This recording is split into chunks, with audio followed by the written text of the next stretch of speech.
Dear students, I am Yogesh Kumar Deshmukh, Assistant Professor, Mechanical Department of Bharati College of Bharati Group of Institutions, Durg. Today in Mechanical Measurement Metrology, we are going to study about metrology and instrumentation in which linear measurement, linear and angular measurement. First, we are going to study about linear measurements. What the linear measurement is? Linear measurement applies to measurement of length, diameter, heights, thickness, including external internal measurement. कहने का मतलब इसमें हम length, diameter, height, thickness और ये सब simple linearly मतलब एक बार में मेज़र कर सकें. एक्सटर्नल और इंटरनल मेजरमेंट ये सब आते हैं इसमें लीनियर मेजरमेंट्स के अंदर. देखिए एक स्केल बना हुआ है यहाँ पर, ये एक स्केल बना हुआ है, एक लीनियर मेजरमेंट कर रहा है जिसमें एक mm और सेंटीमीटर मेज़र कर सकते हैं. In end measurement instruments the measurement is taken between two end surfaces. Example micrometer, slip gauges. Micrometer और स्लिप गेज जिसमें दो एंड के बीच में हम लोग रख के उसमें मेजरमेंट करते हैं. ये एक एंड मेजरमेंट का एग्जाम्पल है. Okay. The instrument use for linear measurements can be classified as direct measuring instruments and indirect measuring instruments. Direct दो तरीके से क्लासीफाई होता है ये, डायरेक्ट मेजरिंग इंस्ट्रूमेंट्स और इनडायरेक्ट मेजरिंग इंस्ट्रूमेंट्स में. ठीक है,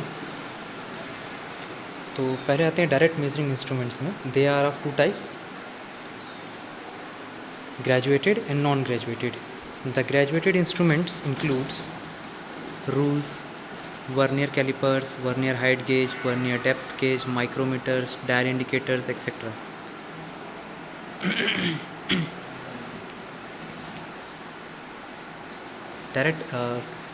डायरेक्ट मेजरिंग नॉन ग्रेजुएटेड जो होते हैं, जिसमें जैसे ग्रेजुएटेड और नॉन ग्रेजुएटेड में क्या क्या आता है आपका? रूल्स मतलब स्केल्स. वर्नियर कैलिपर्स में भी ग्रेजुएशन मार्क्स किए रहते हैं. वर्नियर हाइट गेज इसमें भी ग्रेजुएशंस पूरे मार्क किए रहते हैं. फिर माइक्रोमीटर है, डायल इंडिकेटर, इसमें भी ग्रेजुएशंस मार्क्स किए रहते हैं. नॉन ग्रेजुएटेड कैसे होते हैं? कैलिपर्स, टेलीस्कोपिक गॉज में. टेलीस्कोपिक में क्या होता है? सिर्फ लेंस एडजस्ट करते हैं. सरफेस गॉजेस, स्ट्रेट एजेस, वायर गॉजेस, इसमें ग्रेजुएशंस मार्क्स नहीं होते हैं, मार्क नहीं किए रहते हैं. ठीक है. रेडियस गॉज, ये सब आते हैं आपके नॉन ग्रेजुएटेड इंस्ट्रूमेंट्स में. दे आर आल्सो भी classified as non precision instrument and precision measuring instrument. Non precision कहने का मतलब स्टील रूल, कैलिपर एक्सेट्रा. और प्रिसीजन मतलब vernier calipers, vernier instruments, micrometers, dial gauge etcetera. Non precise जो accurate पास measurement ना दे सके वो नॉन प्रिसाइज. और प्रिसीजन मतलब जिसमें हम लोग बार बार मेजरमेंट करके नियर टू एक्यूरेसी हम लोग मेजरमेंट कर सकें. Vernier caliper instrument generally used in workshop and engineering methodology have comparatively low accuracy. ठीक है.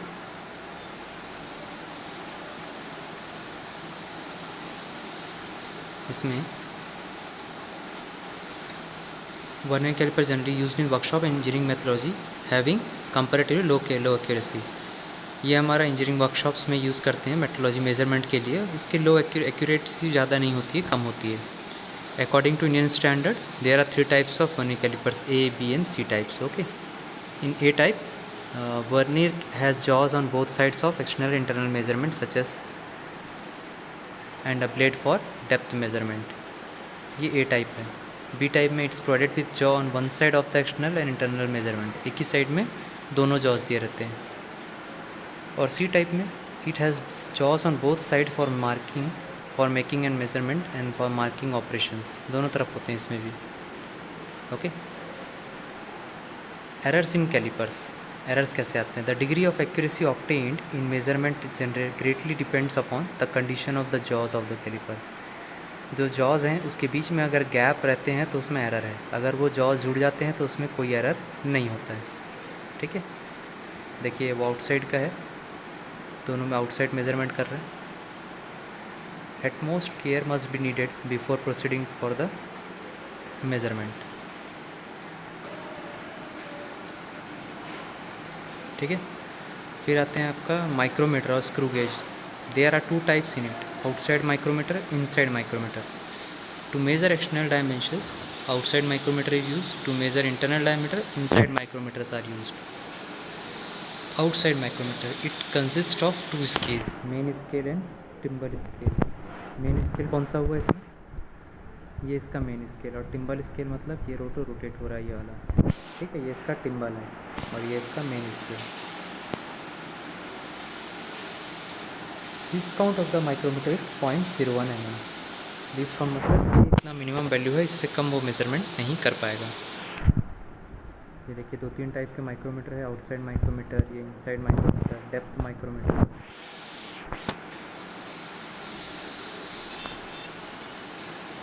होल्ड कैसे करना है? देखिए इस तरीके से होल्ड करना है प्रॉपरली, ताकि यहाँ पर जॉज में फिट होगा और इसको आपको रैचेट को टाइट करना है. Slip gauges, they are the high carbon steel hardened ground and lapped rectangle block having cross sectional area of 30 mm to 10 mm. Their opposite faces are flat, parallel and accurately step distance apart. देखिए छोटे छोटे पतले chips हैं. ये blocks rectangular blocks हैं जो कि cross sectional area 30 mm 10 mm का, ठीक है. It is nothing but combining the faces of slip gauges one over the other. Due to adhesive property of slip gauges, they will stick together. This is because of very high degree of surface finish of the measuring surface. This process is called ringing. ठीक है. एक दूसरे के ऊपर चिपक जाना, stick together because very high degree of surface, बहुत surface finish बहुत अच्छा होता है इसमें, इसको बोलते हैं रिंगिंग. एक दूसरे के ऊपर से स्लाइड करते रहता है. स्लिप गेजेस की भी क्लासिफिकेशन है, grade 2, grade 1, grade 0, calibrated grades.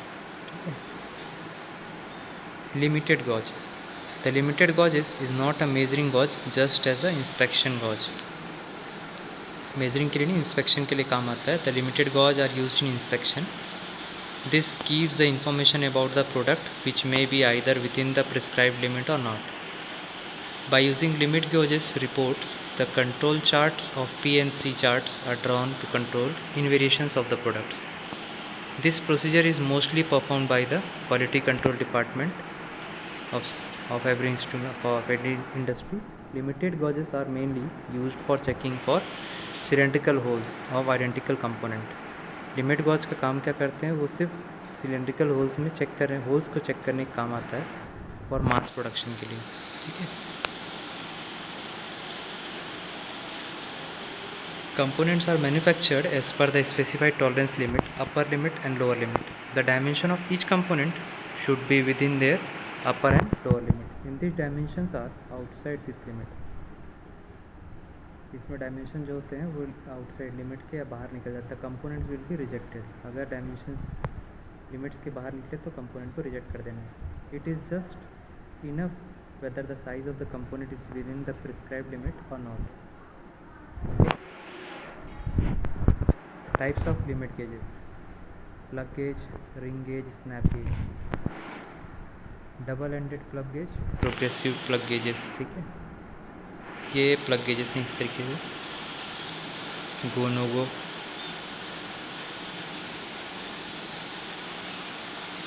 Ring gauge है, स्नैप गेज है, एनविल है, go anvil, no go. Okay, snap gauges ये सभी यूज़ होते हैं. Interchangeability.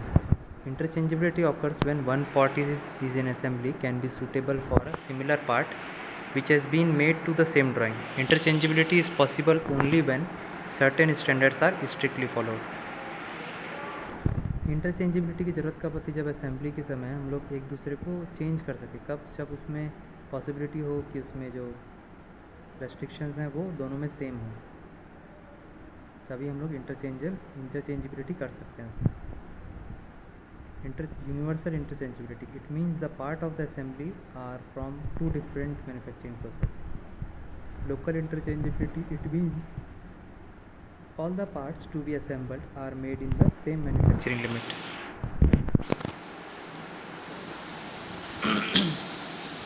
Selective assembly. In selective assembly, the parts are graded according to the size and only matched grades of mating parts are assembled. Okay. Selective assembly में क्या होता है? जिसमें size के अकॉर्डिंग हम उसमें सेलेक्ट करते हैं और जो ग्रेड्स मैच कर जाते हैं सिर्फ उन्हीं को ही मेटिंग जहाँ पर हो पाता है वहाँ पर ही असेंबली लाइन में चेंज करते वो सेलेक्टिव असेंबली होता है. This technique is not suitable whereas the close fit of two component assemblies are required. It provides complete protection against non-conforming assemblies, and this machine's cost a close tolerance can be maintained. Some parts, shafts and hole are manufactured to the tolerance of, and then an automatic gauge are separated them into 10 different groups. एक gauge और shape shaft और whole का manufacturing करते हैं, उसका tolerance 0.01 mm रहता है. फिर ऑटोमेटिक गेज और सेपरेट करते हैं उसको हम लोग 10 डिफरेंट ग्रुप्स में 0.001 mm लिमिट पे. Application of selective assembly. Selective assembly is used in aircraft automobile industries where tolerance are very narrow and not possible to manufacture at reasonable cost. Selective assembly को हम लोग aircraft automobile industries में use करते हैं, वहाँ पर tolerance बहुत कम होता है और पॉसिबल नहीं है कि to manufacture reasonable cost. Metrology and measurement. For measuring an angle no absolute standard is required. Introduction of angular measurement. Angular measurement में हम लोग को no absolute standard is required. The angular measurement is done in degrees, minutes and second. For example, 23 degree, 34 minute, 56 second. The measurement of angular and circular divisions is an important part of inspection. हम लोग जो degree को measurement करते हैं वो angular को measurement करते हैं वो डिग्री, मिनट और सेकंड में होता है, ठीक है. और the measurement of angular and circular division is an important part of inspection. Linear measurement, angular measurement have their own importance. The basic difference between the linear and angular measurement is that no absolute standard is required for angular measurement. एक basic difference है linear और angular measurement में कि absolute standard नहीं require होता है angular measurement पे. Several methods for measuring angles. Line standard and standard दोनों में आता है एंगुलर मेजरिंग डिवाइस और and standard angular measuring device. Line standard में प्रोटेक्टर, यूनिवर्सल बेवल प्रोटेक्टर आता है और एंड स्टैंडर्ड में साइन बार ये सब आते हैं. प्रोटेक्टर बहुत सिंपलेस्ट फॉर्म है जिसे हम लोग यूज़ करते थे.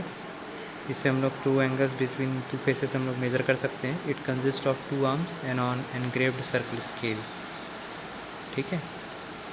सबसे सिंपल फॉर्म होता है मेज़रमेंट का जो हम लोग पहले बचपन से यूज़ करते आ रहे हैं. इसमें एक एंड को फिक्स 0 पे रखते हैं और दूसरे एंड को हम लोग जो स्केल प्रोटेक्टर मिला हुआ है उसमें देखते हैं कहाँ पर टच कर रहा है, तो उससे हमें एंगल मेजरमेंट कर सकते हैं. ओके. Universal bevel protractor. ये देखिए universal bevel protractor. It consist of base in which a vernier scale is attached. Base होता है जिसमें वर्नियर स्केल अटैच्ड होता है. A protractor dial is mounted in the circular section of the base. The protector dial is graduated in degree with every 10th degree number. The sliding blade is fitted into this dial. It may be extended to either direction and set in any angle of the base. The blade and the dial are rotated in as a unit. Okay? Blade और dial दोनों हैं rotate होते हैं. Fine adjustment are obtained with a small knurled headed pinion. इसमें fine adjustment भी होता है. The protector dial may be locked in any position by means of dial clamp nut. एक clamp nut होता है ये जिससे ये कहीं पर भी लॉक किया जा सकता है. वी ब्लॉक चेक करने के काम आता है. Sine bar. Sine bars are always used along the slip gauges as a device for measurement of angle very precisely. They are used to measure angles very accurately. Locate the workpiece to a given angle with very high precision. Angle measurement में काम आता है और work piece को locate करके very high precise value में angle measurement करता है. Sine bar material. Sine bars are made from high carbon, high chromium, corrosion resistant steel. These materials are highly hardened, ground and stabilized. Okay. Construction. A sine bar. 2 cylinders of equal diameters are attached at line ends. कैसे construction करते हैं? 2 cylinders, एक sine bar रहता है वो कैसे बनता है? 2 सिलेंडर्स रहते हैं, दोनों एंड्स पे अटैच होते हैं सेम डायमीटर के, है ना, और एक बार से अटैच होता है. They are equal to Also at equal distance from the upper surface of the sign bar, mostly the distance between the axes is two cylinder is 100 mm, 200 mm, 300 mm का दोनों के बीच में सिलेंडर के बीच में difference होता है. Okay. The cylinder holes are provided to reduce the height of the sine bar. Holes provide कर ताकि उसका हाइट कम कर सके. Working of sine bar. The operation of the sine bar is based on trigonometric relationship between the sides and the angles of a right angle triangle.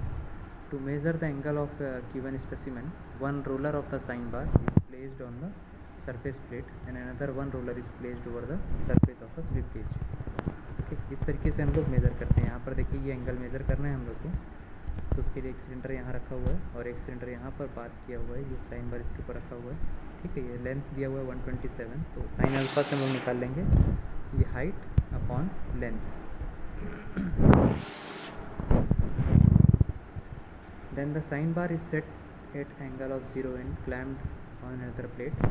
Now the work is placed on the sine bar and the dial indicator set at one end of the work is moved across the workpiece.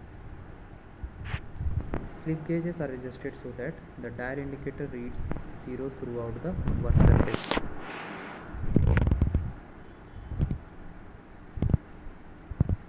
Metrology and measurement. देखिए limitations of sine bar. Sine bars are fairly reliable for angles than 15 degrees. It is physically difficult to hold in position. Slight errors in sine bar caused larger angular error. 15 degree तक measure कर सकते हैं हम लोग और physically इसको hold करना possible नहीं ज़्यादा देर तक. थोड़े एरर्स आते हैं इसमें लार्जर एंगुलर एरर्स के लिए. Larger angular slight errors in the sine bar causes larger angular errors. थोड़ा सा एरर अगर साइन बार में आता है तो बहुत बड़े बड़े एरर्स हम उसको मिलते हैं मेजरमेंट में. The size of part to be inspected by sine bar is limited. बहुत लिमिटेड है, जहाँ बहुत कम छोटे जगह पे हम लोग मेज़र कर सकते हैं. Sources of error in sine bar. Errors in distance between roller centres के बीच में एरर आ सकता है. Errors in slip gauge combination. अगर हम लोग गलत कॉम्बिनेशन रखें स्लिप गेज के बीच में तो एरर आ सकता है. पैरेललिज्म के चेकिंग के समय भी एरर आ सकता है. Error in parallelism of roller axes with each other. Errors in flatness of the upper surface of the sine bar, ये भी हो सकता है. Autocollimator. Autocollimator is an optical instrument used for measurement of small angular differences, changes or deflections, plane surface inspections, etc. For small angle measurements, autocollimator provides a very sensitive and accurate approach. Okay. ऑटोकॉलीमीटर जो है वो optical instrument है measurement के लिए, जिसमें small angle difference, change in deflection और plane surface inspection कर सकते हैं हम लोग. ठीक है. ये एक ऑटोकॉलीमीटर का नॉर्मल अरेंजमेंट है जिसमें एक मेजरिंग ग्रैन्यूल रखा हुआ है. ये आपका लेंस है जो कॉलीमेटिंग ऑब्जेक्ट है और ये आपका प्लेन है रिफ्लेक्टिंग मिरर. इस तरीके से एक्चुअल में ये ऑटोकॉलीमीटर दिखता है. बेसिक प्रिंसिपल क्या है? It is a light source is placed. If a light source is placed in flow of collimated lens, it is projected as a parallel beam of light. If this beam is made to strike a plane reflector kept normal to the optical axis. जो light source है उसको हम कॉलीमेटेड lens से project करते हैं और parallel beam light का बनता है. फिर जो बीम है वो स्ट्राइक करता है एक प्लेन रिफ्लेक्टर में, तो kept normal to the optical axis. If it is reflected back along with its own path and is brought to the same focus. फिर रिफ्लेक्ट बैक आता है और सेम पाथ से वापस आके एक फोकसिंग प्लेट पे आता है. The reflector is tilted through an angle theta. Reflector को टिल्ट करते हैं एंगल से. Then the parallel beam is deflected twice the angle and is brought to focus in the same plane at the same light source. ये इसका काम करता है आपका autocollimator. Thank you. For any queries you can ask on this mail id yogesh.k.t.sscc@gmail.com. Thank you.